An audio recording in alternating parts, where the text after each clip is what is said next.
জিতু গোস্বামী ডাঙৰীয়াক বিচাৰোঁ। তেওঁ দক্ষ MLA এজন, সকলো মানুহৰ কাৰণে সহায় সাৰথি কৰে, বিপদে আপদে চায়।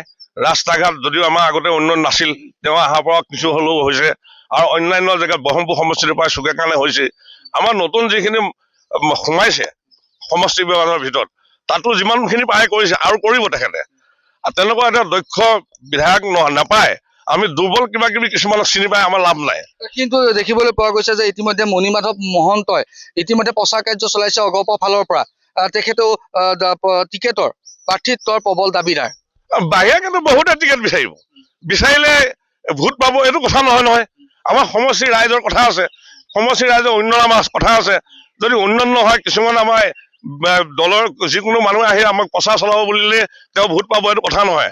আৰু আমি জিতু গোস্বামী ডাঙৰীয়া BJP দলৰ বাদে অন্যত ভোট দিয়া নহ'ব। যদিও কোনোবাই আহি আপত্তি কৰে বা জোৰদাৰ কৰে, তেতিয়া আমি দৰকাৰ পৰিলে সমগ্ৰ ৰাইজে ভোট বৰ্জন কৰিব, ভোট দিয়া নহ'ব।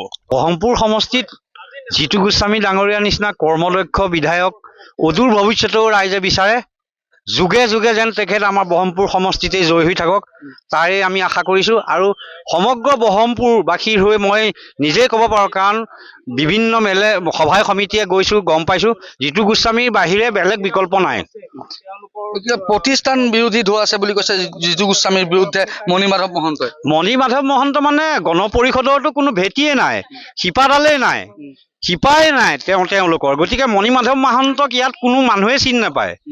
আমাৰ জিতু গোস্বামী ডাঙৰীয়াক সৰু 5 বছৰীয়াৰ পৰা ধৰি একেবাৰে ওপৰৰ 60 বছৰীয়া মানুহ পাৰ হৈ গৈছেগৈ, চবেই চিনি পায়, চবৰে চেনেহৰ। গতিকে তেখেতৰ বাহিৰে বেলেগৰ কথা চিন্তাই কৰিব নোৱাৰে ব্ৰহ্মপুৰবাসী ৰাইজে।